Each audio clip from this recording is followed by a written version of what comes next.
Greetings all, Ferrari Man 601 here. Welcome back to another 1/18th scale model car review of this, the 2011 Ferrari 150 Italia, as driven by Fernando Alonso and Felipe Massa in the 2011 Formula One World Championship. Ferrari did not have the best start to the 2010s decade. They came mighty close to winning the World Championship with Fernando Alonso in 2010. However, their fortunes never quite returned to being championship contenders. Yes, they did arguably have a chance to win the championship in 2012 again with Fernando Alonso going up into the final round with a chance of taking the driver's title, but Red Bull far and away had eclipsed the rest of the field in terms of challenging for the Constructors' Championship. Their combination of Adrian Newey, Christian Horner, Sebastian Vettel, and Mark Webber were entirely unbeatable for the start of the 2010s, and of course, that is exactly what we saw from 2010 to 2013. Sebastian Vettel taking 4 Drivers' Championships and Red Bull taking 4 Constructors' Championships back-to-back. An incredible turn of form that only would be eclipsed by Mercedes starting from 2014 all the way up through 2020 as we see them nowadays in Formula One. However, this is the start of the last decade, basically at this point where we are, but 10 years in the past. Ferrari having some trouble adapting to the new Pirelli tires that were brought in for the 2011 season, also having some trouble keeping up the development race relative to Red Bull in the name of exhaust-blown diffusers. And exhaust-blown diffusers, not necessarily a new concept. They really go back to the late 70s in terms of open-wheel car design and routing exhaust through the diffuser, but blowing the diffusers via the engine exhaust off throttle via manipulation of throttle angle and engine map was something that was very new, and Red Bull, working with Renault in their engine design, they were able to exploit these traits of the Renault engine to create the off-throttle exhaust blowing, and of course the other teams all tried to copy that in earnest. But Ferrari, being the most moneyed and the oldest and, technically speaking, the most successful team in Formula One history, they had a lot of pull with the FIA at the time, and, well, this car was able to benefit from some political wrangling at the 11th hour for the British Grand Prix in 2011. We'll talk about that a little bit as well. Also, what we have to talk about is this car's name. There was a big controversy at the start of 2011 regarding what Ferrari had initially decided to call this car, and we'll get into that presently as well. But all in all, we're here to take a look at this wonderful model, which comes to us in 1/18th scale by Mattel in their Elite line. The Elite line has some distinguishing features that you won't see on the traditional run-of-the-mill standard edition Mattel Formula One model, so we'll take a look at some of those finer details as well. But here it is, the 2011 Ferrari 150 Italia, here in 1/18th scale. Let's take a look. Before we get into talking about what this car was and what it did on the racetrack, of course, we must give some time to explain the polemic that broke out upon Ferrari's unveiling of this Formula One car in the early days of 2011. When Ferrari allowed this car to break cover to the world's press, they did so while calling the car the F150. The 150 in the car's name, of course, was done to commemorate the 150th anniversary of Italy's unification, 1861 to 2011. And of course, Ferrari being the flag carrier for Italy in terms of international motorsport, of course, they had to commemorate that very important anniversary. F150 would be the car's name. Does that sound somewhat familiar to some of you, particularly those of you of an American persuasion? Well, to us on this side of the Atlantic, F-150 is synonymous with a very long-standing and successful line of pickup trucks produced by the Ford Motor Company, and the F-150 is their class leader in the F-Series pickup trucks. So Ford thought so too, and Ford wrote a sternly worded letter to Ferrari saying in so many words, "Hey, that's the name of our product, you just infringed our copyright and patent and trademark, so you better stop doing that because we're going to own you, because we failed to own you in the 60s. So, Ferrari, in their typical Ferrari way, just sort of harumphed for a few days and hoped that the issue would go away. It didn't, and Ford's attorney started to knock down the doors in Maranello. So, after a few days back and forth, Ferrari finally relented with this absolute gold press statement that I'm going to read to you in full. I'm getting this from motorsport.com, who published it on March 5th, 2011. The Ferrari press release, I believe, was published on March 4th, 2011. However, it reads, "The Horse Whisperer. The name changes, but not the sense.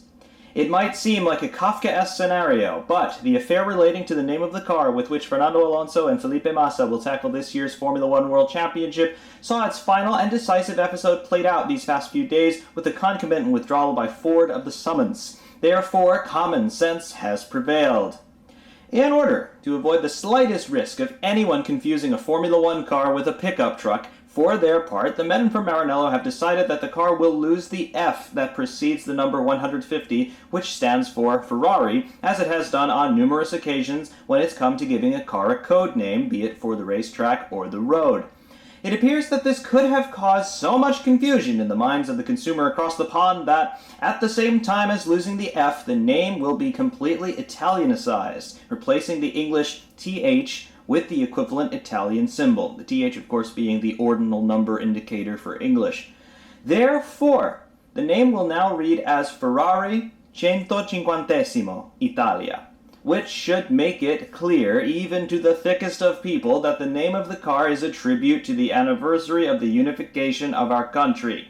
Let's hope the matter is now definitely closed and that we can concentrate on more serious matters, namely ensuring that our car that already seems to be pretty good out of the box becomes a real winner. End quote there. Yes, Ferrari absolutely spitting flames in the general direction of Ford with that press release. Yes, we really need that sort of sarcasm and wit back in Formula One and motorsport in general press releases, because that is gold, and I felt that it was appropriate to read it to you in full because I haven't seen anything quite like that since then. I laughed way more than I should have at the time, and certainly it still packs a punchline today. But that means that this car, officially, it is not called the F-150. It is not called the Ferrari F-150. It is not called, and I hate saying it this way, it is not called the F-150th. Ugh. It's just called the Ferrari 150th. Or, as I much prefer to say, and as the Ferrari press release would very strongly suggest, the car is officially called Ferrari 150, which is Italian for 150th. But it sounds a whole lot better in Italian than it does in English. So, therefore, beloved audience, this car is 150. End of story.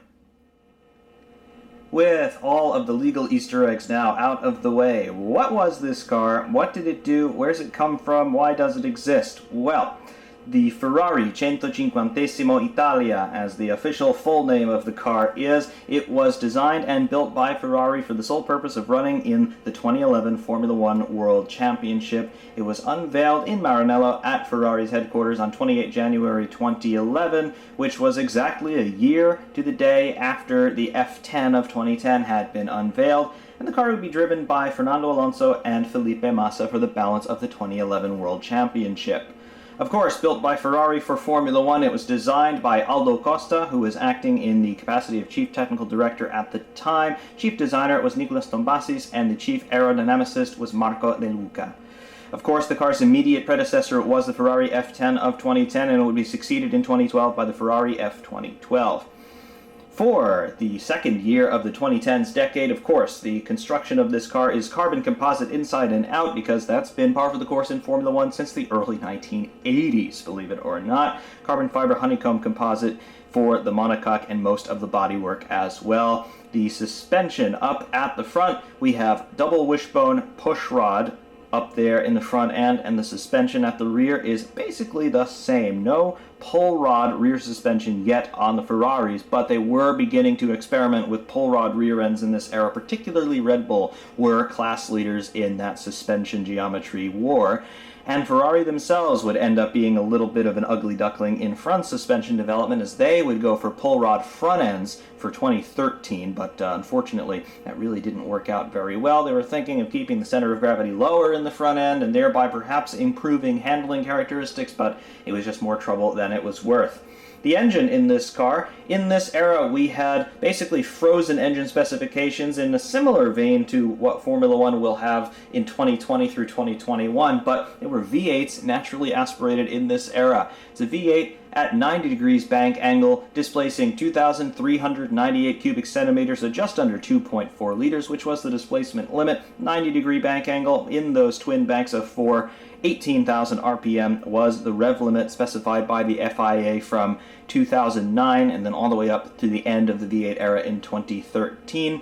The car had that power going through a 7-speed plus reverse semi-automatic sequential gearbox, paddle actuated on the steering wheel of course, and it also had a hybrid system. It did not have obviously a turbocharger, nor did it have therefore an MGU-H as the current Formula One cars have, but it did have an inertially driven KERS unit, a kinetic energy recovery system, which was run into the rear axle via a battery pack under the car's fuel tank, which was charged by inertia that otherwise would have been lost under braking from the rear axle. So they would run that charge into the rear axle as a brake, therefore using the rear axle as a generator to charge the batteries, and then they would discharge that power back through that generator using it as a motor across the rear axle to give the car a little bit extra boost while on track. 6.6 seconds per lap was the limit in terms of the duration of deployment that could be used one lap to the next in that old KERS unit though. Overall weight, the car weighed 640 kilograms, including the driver, the fuel, and the lubricants needed to run it.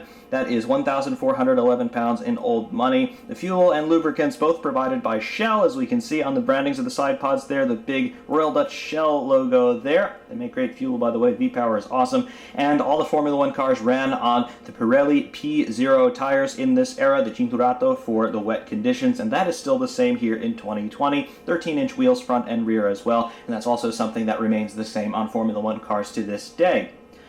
The car was only ever entered into Formula One by Ferrari in the 2011 season, driven of course by Fernando Alonso and Felipe Massa. The car made its debut at the 2011 Australian Grand Prix, and it raced 19 times overall. Out of those 19 race starts, it took 1 victory, 10 total podium positions, 0 pole positions, and 3 fastest laps. So no, it was not at all the best Formula One car ever produced by Ferrari. The car's only victory in the 2011 season came at the British Grand Prix, courtesy of Fernando Alonso. And the British Grand Prix in 2011 was also a bit of a polemic because we had blown diffusers in 2011, particularly Red Bull were really good at off-throttle exhaust blown diffusers. They had trick engine maps that they were able to work on with Renault that would make the throttles hang open as the driver was off of the throttle pedal, which would suck more air into the engine and blow it out at high speed with some trick ignition and spark timing and fuel injection timing, which would energize gas to go through the diffuser and then use Bernoulli's principle to entrain more gas, more atmospheric air going through the diffuser, energize it, and increase rear downforce. For the British Grand Prix, for reasons still unknown to this day, those systems were banned for 1 day, which meant that Ferrari could win the British Grand Prix on the anniversary of their first ever win in Formula One. Conspiracy theorists? Yeah, definitely there was a conspiracy there because this car had no business winning a race in 2011, but there it was. It did win that race in 2011, courtesy of Fernando Alonso and lots of rule breaking by the FIA. As the car continues to rotate before us, we can start to take a look at some of the larger details in a somewhat closer up a view here. This is coming to us in 1/18th scale by Mattel in their Elite line. So this is the Hot Wheels Elite line of 1/18th scale models that they do, mostly of race cars, but there are some road cars in the Elite line as well, and this is a wonderful example thereof. The Elite line, it uses generally the same molds as the traditional Hot Wheels line in 1/18th scale anyway, but they just dress them up a little bit more nicely, they paint them a little bit better, they also put on some more actual separate details that you don't get on the standard models, and this one I think is a great example of that. Probably the biggest difference, at least in this era, 2011-2012 era, between the standard models and the Elite line was just outwardly the tires. You can see that the tires on this one, they've been scuffed up a bit to give the appearance that they've been driven on some, and that is a big departure from what you got on the standard models, because those were just popped right out of the molds, put on the model, and then sealed up in the box, and they did not have that scuff on them, which just meant the tires they looked rather unrealistic, I would say. They were just very, very shiny, kind of like you see in the sidewall texture there, but that was the entire surface of the tire, and it just looked bad in my opinion. So they scuffed these up, and it just adds that sense of immersion a little bit more in that, hey, it looks like this car's just done a couple of laps. So that's pretty good. Otherwise, though, you can see the paint detail across the engine cover there as it's just shimmering away. The paint finish is very nice. There's a very nice clear coat on this one. It's not overly glossy, but it doesn't look marred or it doesn't look dull or anything like that. So it just looks really, really nice overall. And again, that's something that is just a little bit different on the Elite models versus the standard line from Mattel in this era. And I really just enjoy all of it. I think it looks very nice, crisp, and clean and complete. Therefore, no complaints from me in that department. Let's take a closer look at some of the larger details on this one. Taking a look at the front end of the car, there's our front wing, and you can see just how dramatically different the front wings from this era look in comparison to what they look like now in 2020. Just very simplistic and very low and very wide. Of course, we still have very low and wide front wings in Formula One cars today in 2020, but in this era they were, in my opinion, they were rather grotesque because they were just straight across. There was no delta profile that you have in the modern wings where they're swept back a little bit relative to the front of the car. They just look a whole lot better nowadays. In this era, they were just straight across, and they had that very wide central section that was just flat per the regulations. The FIA did not want the engineers to be playing in this section of the wing there, so it was all flat, and it just looked a bit daft in my opinion, but that's what they were, and they had been that way since 2009 up to this point. So there it was. However, taking a look at the front wing, you can see that the engineers do get a chance to play a little bit farther outboard in this section of the wing. There's the center section. I believe this was 150 millimeters. No, it was longer than that. It was probably 300 or so millimeters wide. And then, no, 150 from each side. That's what it was. But you had the neutral section, and then outboard of that, this is where the engineers and aerodynamicists can start to play with their wing design, and you can see what they've done here. Obviously, we've got our principal flap section, which is generating the majority of our downforce and directing that air up and over the wing, and then you've also got the cascades here, which they really went crazy with by 2016 at the end of this particular raft of front wing regulations, and then they went absolutely crazy with it in 2018 before it was knocked down again for 2019. But you can see the cascade elements here. These got very, very complex by 2016 and certainly by 2018, but here, reasonable amount of complexity going on. You've got this little upper winglet here, another cascade element, just getting a little bit more downforce to put some loading on the outboard face of the wing, and then of course over here we have got our end fence, which has been sculpted a bit to try and direct the airflow around the front end, trying to induce the vortices over in this area here, trying to get that turbulent air away from the front end of the car, and thereby avoiding the creation of too much drag. And then obviously we've got ourselves a mirror image thereof on the left-hand side, screen right for us. You can also see these little braces that are attaching the individual wing elements to each other, just for some structural rigidity. That looks good. They are all separately cast into the wing structure, as you might expect. That's a detail that you don't get on the standard trims of these models. So that's an Elite-only detail. Moving up toward the nose area here, you can see the nose quite high. This was basically getting to the end of the high nose cars in the overall end of that era. And as we move up a little bit more, you can see more so just how high the nose actually is. There's the nose tip, and then the bottom of the wings all the way down there. So you've got quite a bit of gap between the nose tip and then the ground. So this was generally done by all the teams, just trying to maximize the amount of air that can go underneath the front end of the car so that they can start working it rearward with the barge boards, and then later on to the diffuser, reference plane area, and all of that. But for 2012, the FIA mandated that the nose tips be lower, which meant that we would then have a step in the nose here, and then the nose tip would be a bit lower around this area. However, 2011, last year, for the high-nose Formula One cars, they wanted to lower the height of the nose cones there to try and avoid any cockpit penetration in the event of a 90-degree T-bone style collision, which never happens in Formula One, but if it did, they said, let's rather be safe than sorry, so we got step noses for 2012 and 2013. We still saw them to some degree all the way up into 2014, so yes, it was a bit ugly. I'm very happy that Formula One has since gotten away from than that, but still we've got very low nose tips today, which I really don't like very much, but it's a compromise that they did in the name of safety. Once again, another safety thing that Formula One does with no need, but they did it, and that's something that remains on the cars today. So this is the last truly high-nose Formula One Ferrari that we will see for quite some time to come.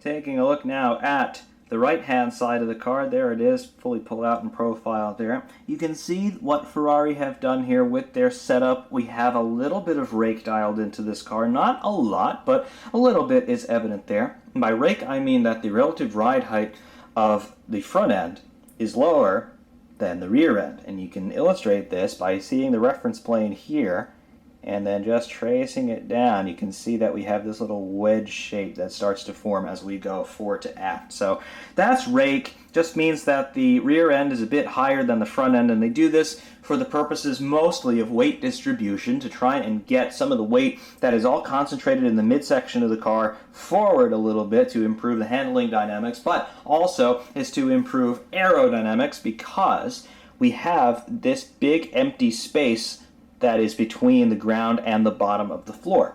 And this means that all the high pressure air that's being worked in the front section of the car starts to bleed out the sides, and that's a loss of efficiency, and therefore a loss of downforce, and therefore a loss of performance. So what they attempt to do with this is, in the same way that Lotus in the 79 they tried to do, they didn't try to do, they did it. They sculpted the underside of the car like an aircraft wing, but inverted, trying to produce a lot of pressure underneath the car negatively, so it would be sucked down onto the road to get that download.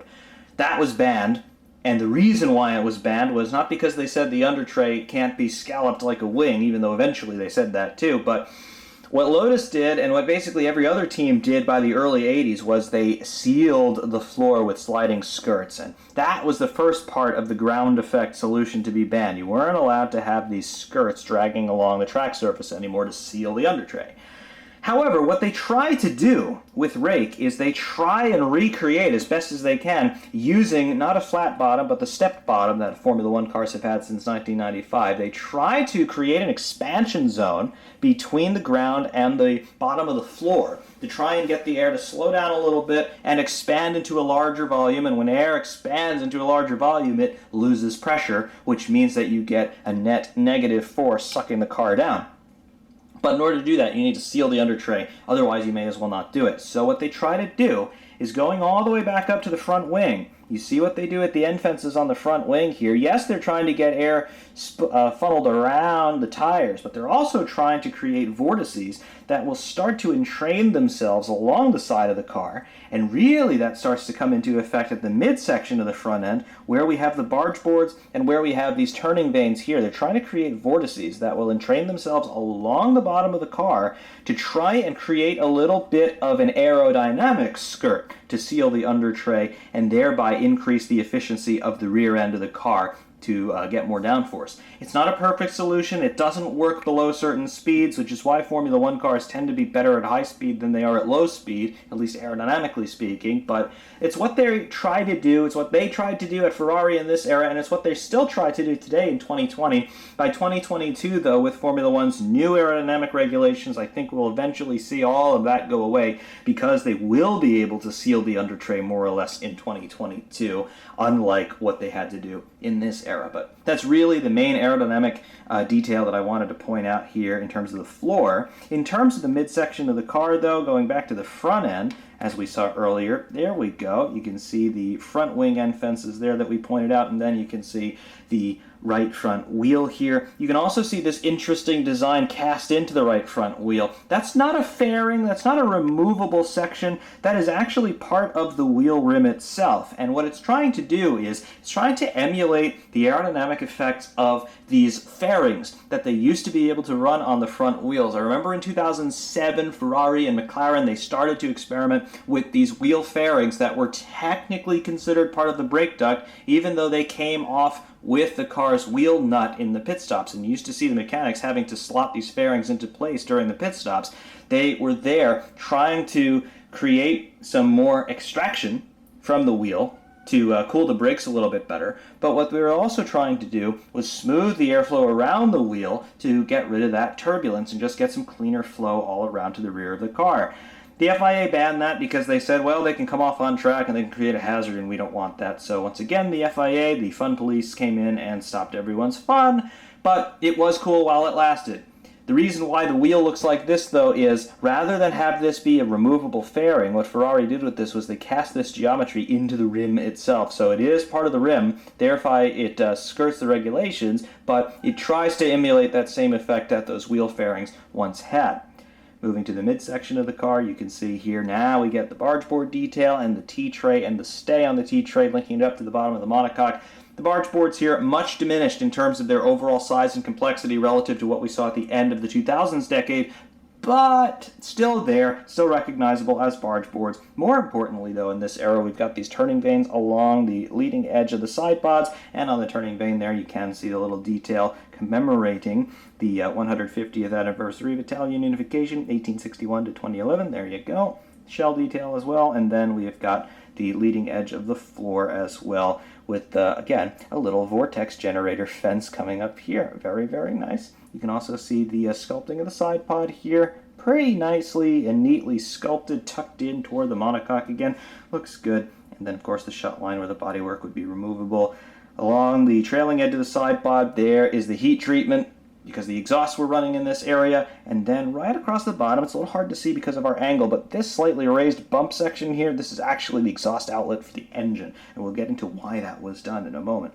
There's your rear wheel, and you can see how deeply inset the spokes are with the wheel nut. Nice BBS rim there, and then the Pirelli P0 branding there on the sidewall of the right rear tire. And then moving up, there is our rear wing end fence. Looks good, looks prim and proper and complete. No problems whatsoever from me in terms of the overall detailing on this model. Looks absolutely marvelous.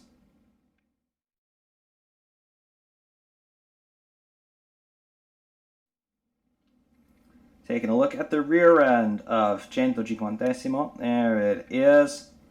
Very, very nice. Obviously the most conspicuous detail on the rear end here, you can see Il Tricolore, the tricolor flag of Italy, right there on the trailing edge of the rear wing. That's another homage to 150 years of Italian unification being commemorated with this car.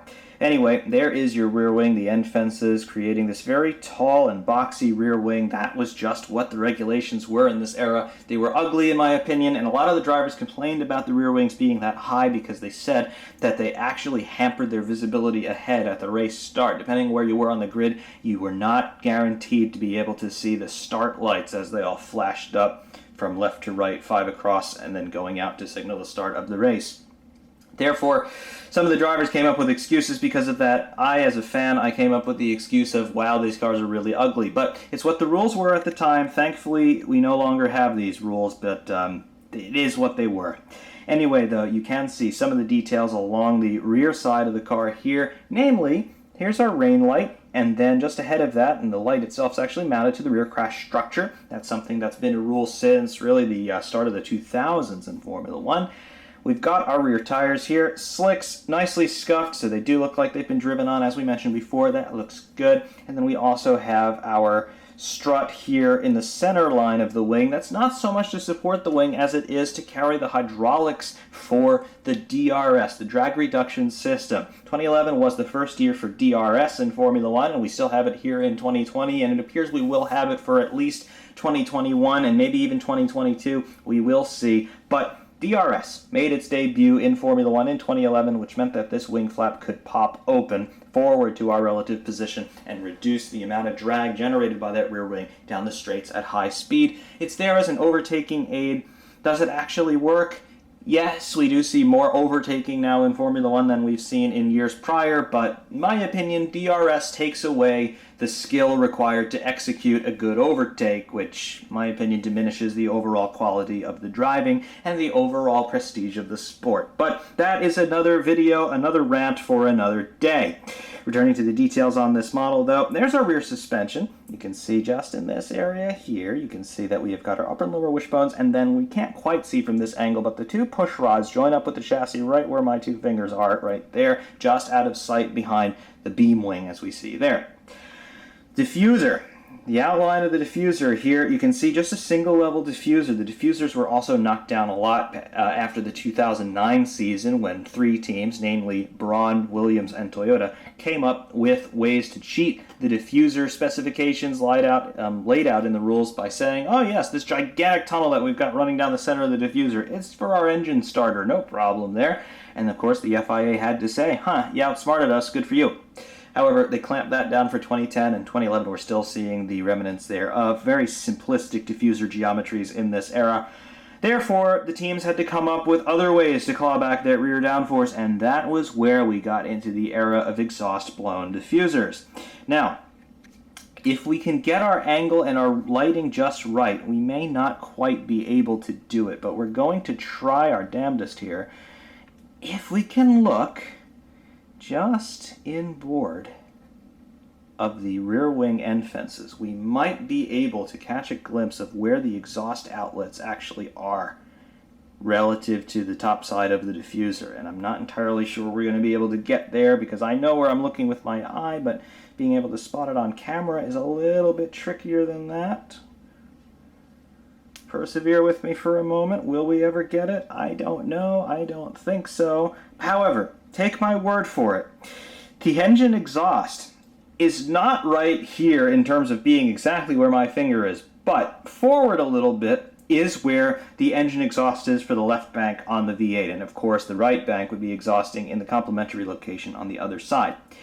What this did was not by itself energize the diffuser, but what it had the effect of doing was creating a little bit of Bernoulli's principle through here, energize two streams of air coming out of the car like this, which would then, due to the cohesive properties of the atmosphere, it would then start to entrain surrounding air in that flow, thus increasing the overall volume and overall velocity of the air going through the top side of the diffuser, which means that the faster moving a fluid is, doesn't necessarily have to be air, it could be any fluid, the faster a fluid moves over an adjacent surface, the less relative pressure it exerts upon that adjacent surface, which means that it creates low pressure, which means that you then get a net suction effect pushing the car down onto the ground. That was the theory anyway. Ferrari, they did employ the off-throttle exhaust-blown diffuser in 2011. They weren't too bad at it, but really Red Bull were absolute geniuses, and Adrian Newey in particular was the absolute genius of this technology. He had, of course, used similar technology in the past, as Formula One cars going back through the mid-'80s all had exhaust-blown diffusers. Most people think that all of this was invented in 2011. It was not. It actually is the most logical place to put an engine exhaust on a rear-engine open-wheeled car. Put it through the rear end someplace, and if it has the side effect of blowing the diffuser, so be it. We knew about this all the way back even into the late 70s if we're talking about IndyCar in the United States. But be that as it may, Formula One was using this in 2011, and they had trick engine maps with all of the electronics that they now have controlling these engines, the engine control units, the ECUs. They had the ability to keep the throttles on the engine open, independent of what the driver actually did with the throttle pedal, and they would just cut the spark and cut the fuel injection, but still have all that air being sucked through the engine, and then blow it out the back and energize the flow that was already going through the diffuser just by having the car being driven forward through the air. So that's what they did, and it worked a treat if you were Red Bull, and it worked a treat in theory if you were Renault. The Renault R31, they had a completely different way of blowing the diffuser. They had their engine exhausts exiting from the front of the floor, underneath the radiator openings at the front end of the chassis. And then they were blowing the entire side of the floor, as we talked about in the last cut there, showing you how they were trying to seal the under tray. They were trying to create that effect with the exhaust gases from the engine, venting them out the front. And that car sounded absolutely crazy with that exhaust out the front, but unfortunately, it wasn't a very reliable system. High temperatures and enclosed spaces, the car caught fire a few times, but it was one of the Easter eggs that did come about due to this little trick of aerodynamics and little trick of engine exhaust management that the teams tried to exploit in 2011.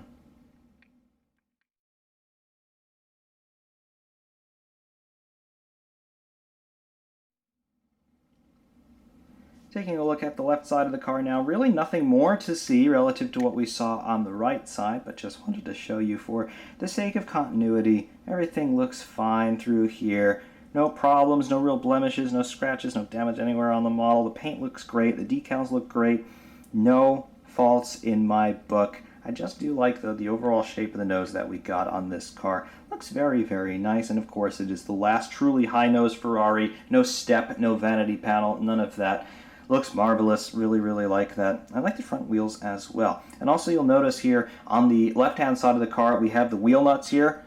They're red on the left-hand side. They are blue on the right-hand side, and that's to indicate the direction of the threads. The threads here would be going in opposite directions on opposite sides of the car. That's just to make the mechanics have a little bit of an easier, faster time taking the wheels on and off in the pits, because they would have their guns set up to go one way versus the other when the car came in to stop in the box to tighten or loosen. So just everybody could get into a rhythm in terms of understanding what it was that they had to do in the pit stop, and it saved them probably a second or two. Doesn't sound like a lot, but you know what? If it saves you any time at all in a race, it's worth it, even though it might be a little bit unconventional for most of us on the road. Taking the camera up freehand now, take a look at some of the closer details on this car. There's the front wing, as we talked about earlier, but now in somewhat of a closer view, you can see what's going on here. Very simplistic by 2020 standards, but you know, it still looks developed enough even in modern eyes. But you can see really just the cascade elements and the flaps is where the engineers had the chance to play in this era, because that neutral center section was basically off limits for aero development. Looks really cool though, nonetheless. Nose cone and nose tip, there you go. There are our decals on the front end with our little hole there just to let some air into the cockpit for driver cooling. But there it is. There is your Ferrari logo and Fiat, Pirelli, Kaspersky, Shell, and then Fernando Alonso's number 5 on this particular car. He would have gotten number 5 for this year. There's our front suspension, and then our 2 FIA homologated camera mounts there on either side of the nose for your onboard cameras. And then there's the suspension proper. We do have workable steering on this model, so you can see a tie rod there. But we've also got upper and lower wishbones, and then we have our push rod going in to our brake duct area, and there is the brake duct. You can see it looks very nice. And then of course our right front suspension looking like a mirror image of the left front, as you would well expect. You've also got this little winglet underneath the brake duct inlet. Looks nice, and that's something that we've seen several other teams do. There's our tire. Looks real good there. And there's the scuffed texture that we could see that we talked about earlier. Now we can see it a little bit more closely. Looks good. Slight mold line running down the center line of the tire, but not too bad. Looks good. And then the top side of the monocoque slightly scalloped, as you can see, slightly lower in the center as it is on the sides, but looks good nonetheless. Top side of the monocoque, you can see some hatches there around the antennas. That's just for access for the mechanics into the footwell, to the brake master cylinder area, things like that. And then across the top side, we've got our main antenna aerial, and then we have our high voltage sticker for the curves, and then we have got our emergency clutch for the marshals to hit, or the driver to hit even, if he gets stuck out on track and the car is stuck in neutral, or stuck in gear rather, and he needs to get neutral. Santander branding across the side of the monocoque, and there is the Scudetto Ferrari shield as well. Looks good. And then the sides of the cockpit with our mirrors. These little canard winglets below the mirrors just ahead of the radiator inlets, which are there. And you can see that we have got ourselves no real attempt at creating a radiator texture inside there, but they've painted it this gloss black, which I suppose kind of goes some of the way to replicating that, but I don't know. You really could have put some radiator texturing in there, but it's not that big of a deal. No real problem. Obviously no driver figure in the car, but we do have nice cockpit detail as compensation. There it is. Scuderia Ferrari, and then Alonso there, his name, the Ferrari shield as well. Don't say that this logo looks anything like the package art for a carton or pack of Marlboro cigarettes. Don't say it. Doesn't it all look like that? Absolutely not. Anyway, we have got ourselves the cockpit. We've got seatbelts here. This being an elite model, we actually do have cloth seatbelts in this car with photo-etched metal buckles, so that looks very nice. And again, that's something that you don't typically get in the standard run-of-the-mill Mattel cars. That's something that they typically reserve for the elite line, and that's obviously what we see here. Looks really nice. Obviously, you've got the shoulder straps, you've got the lap belts, and you've got the crotch strap in there. Looks real nice. I do like that all a lot. Also, along the side of the cockpit, you can see that we have got some detail work here. There is a track map on the side, and that is not just any track map. That is a track map of the Istanbul Autodrome, where the Turkish Grand Prix would have been held in 2011, and unfortunately, Formula One no longer visits this racetrack. It was the best racetrack to be added to the calendar in the 20th century, in the 21st century, in my opinion. The first race at Istanbul was 2005. I remember that race well, and I thought it was a wonderful racetrack, and I still think it's a wonderful racetrack, but Formula One, being the elitists that they are, they build these multi-hundred-million-dollar facilities and then they use them for a handful of years, and then they say, oh yeah, bye. Circuit of the Americas is in the same situation now. Travesty. Anyway, more details along the side, though. You can see that we've got the carbon texturing along the side of the bulkhead there, and the steering wheel as well has the carbon texturing that looks wonderful. And then we've got a little pole detail as well there around the collar that surrounds the driver, the headrest. And that's something that the driver would be able to remove if he needed to get in or out of the car. It makes it a little bit easier, and it would be actuated by that pull tab. Looks real good. Obviously, Santander logo on the seat belts as well as on the mirrors. We can see that. All looks wonderful. And also another little detail of an antenna on top of the right-hand mirror fairing. Looks marvelous. Absolutely love all of that. The left side of the cockpit, we've got some more detail work. Here you can see that we have the FIA homologation placard there. It just shows that the car has been deemed fit for use in Formula One. And we also have the Ferrari chassis plate, which I'm not entirely sure if it's actually legible, but the detailing is good enough. You can actually read Ferrari on there, but I don't know if you can read anything else on that. But that looks very nice, and again, Mattel really, really doing nice work here in the Elite line just to show off that detail a little bit more nicely. Absolutely marvelous, and again, not having a driver figure in there, some of you might not like that, but I quite like that because it just gives them the opportunity to show us some more of their handiwork in terms of cockpit detail. Looks really, really nice, and again, I do quite like that a lot. Very, very nicely done, Mattel. And the other side of the cockpit, there is the steering wheel on 150. Looks very good, and it might look rather familiar to some of you sim racers out there. The Thrustmaster TSPC rim add-on, and it also works on other Thrustmaster wheelbases. The Ferrari F1 rim is modeled after the steering wheel in this car, and it looks rather familiar to me, as I have actually 3 of these rims. I've got one in reserves there unopened in case the other one breaks, because they're hard to find now. But looks very familiar to me. I've been using that as a rim for the last 3 years or so. Looks wonderful, and they did a decent enough job detailing it in this model. Very, very nice. If you'll excuse the light for a moment, steering is operable on this model. Grab the left front wheel, and then we just turn the steering a bit, and you can see what the wheel does.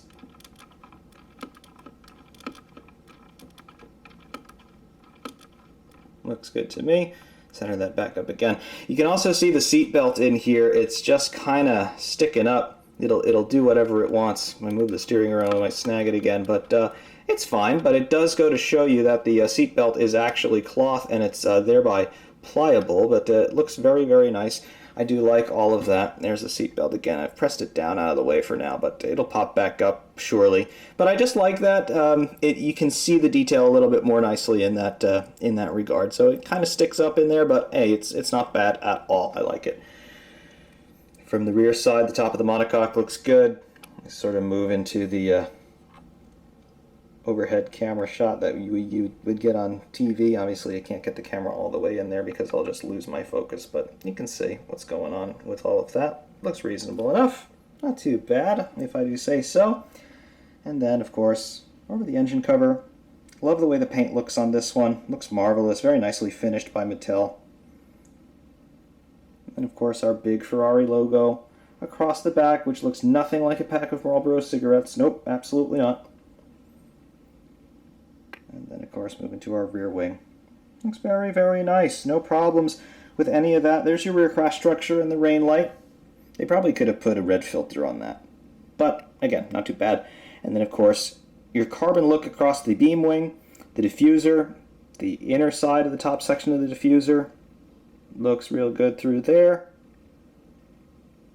Carbon look on the rear crash structure. Looks real good. Underneath the diffuser. Looks marvelous. Looks absolutely marvelous. Can we actually see them here? Yeah. Have a look at the oblong section there that the light's shining on right now. That is your engine exhaust for the left bank. That's where they're blowing the diffuser from. Can we get that lit from any better angle? Not really, because the bright light is now just messing with the camera's focus, but that's where the engine exhausts from.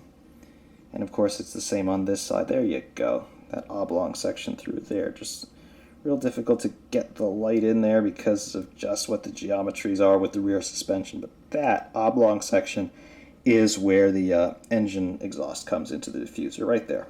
So, mystery solved in terms of how the blown diffuser worked, at least on the Ferrari. Looks marvelous. Absolutely it does. No problem at all. Leading edge of the floor here, moving forward. Looks fine. Nice detail work. Nice sculpted angle there on the side pod and the turning vane. Looks real good. Looks real good. No complaints from me on this one. Just wanted to show you a little bit closer in on the barge boards as well, because we were remiss in that. But there you go. Your tongue and T-tray section, turning vane outboard, leading edge of the floor, and then of course your barge boards. Much smaller barge boards than what we saw in years gone by, and also much smaller than what we see nowadays in Formula One. But there they were at the time in 2011. Looks pretty good nonetheless. And of course the front end of the monocoque there with some screw heads and bolt hole details. Those are other things that you just don't get on the standard editions of these mods, of these models rather. But there you go. Also we've got ourselves more bolt holes along the bodywork there, just fasteners keeping the bodywork in place. Looks marvelous. Looks absolutely marvelous. No complaints at all from me. It well, looks like a mini version of a little Formula One car. It's ready to go out and do some stuff on track. Looks marvelous. Really does. This model is a later acquisition for me. I haven't had this one for all that long. Probably got it at the end of 2019, I want to say. But it looks really nice, and just fills a gap in my Ferrari Formula One collection. Didn't have the 2011 car. Now I do, and I've got to say it's quickly become one of the nicer ones, in my opinion, in my collection. Very pleased with it, and it's interesting for me to be heaping this much praise on Mattel, because typically I have some more criticisms to levy in their general direction, but not this time. They've done a really nice job all around on this model. So there it was, in 1/18th scale by Mattel in their Elite line, Ferrari 150 Italia, the 2011 Formula One car fielded by Ferrari in the World Championship. Unfortunately, it came very far from winning the World Championship, only winning a single Grand Prix amid suspect circumstances. But nonetheless, the 2011 British Grand Prix is in the history books as having been won by Fernando Alonso driving this car as we see it here, although technically speaking this model is how the car would have appeared at the Turkish Grand Prix that year. Be that as it may though, this model is absolutely fantastic inside and out. Mattel doing a wonderful job on it. Their Elite line really is worth the extra money, and not entirely sure what's going to be happening in the future with the Elite line. Hopefully they're going to continue making more cars in this, because they do a very nice job on it, and it just really is bittersweet to me though in a sense, because the standard edition Mattel models really do have a lot to be desired in comparison to the Elite line. So to see Mattel able to put out a product like this and then compare it to what they also put out, it really does look like a cop-out. It looks like a big cheapskate cost-cutting measure in the standard line of Mattel models, and it really makes me question as to why they even bother making them. Sure, these models in part being marketed to children, and of course the parents of young children don't really want to spend a lot of money on something that's going to end up smashed into a coffee table, but be that as it may, Mattel, they can make a really nice scale model when they put their minds to it, as this certainly demonstrates. And definitely, if you're in the market for Formula One Ferrari models, look at the Mattel Elite line, because they really do a very nice job. It's comparable to the treatment that we see these models getting from some other manufacturers, namely your mini champs of the world. So really, it's in the same ballpark as a mid-level mini champs, I would say. So definitely, dollar for dollar, it's worth it. Definitely it is. This is a nicer one. I've had it on display for a bit. It looks really good, and honestly, it's a very nice representation of the Ferrari 150 Italia, the 2011 Formula One car from Ferrari. I do hope that all of you have enjoyed this one, though. Ferrari Man 601 saying thank you all very much for watching, and of course, we will see you soon.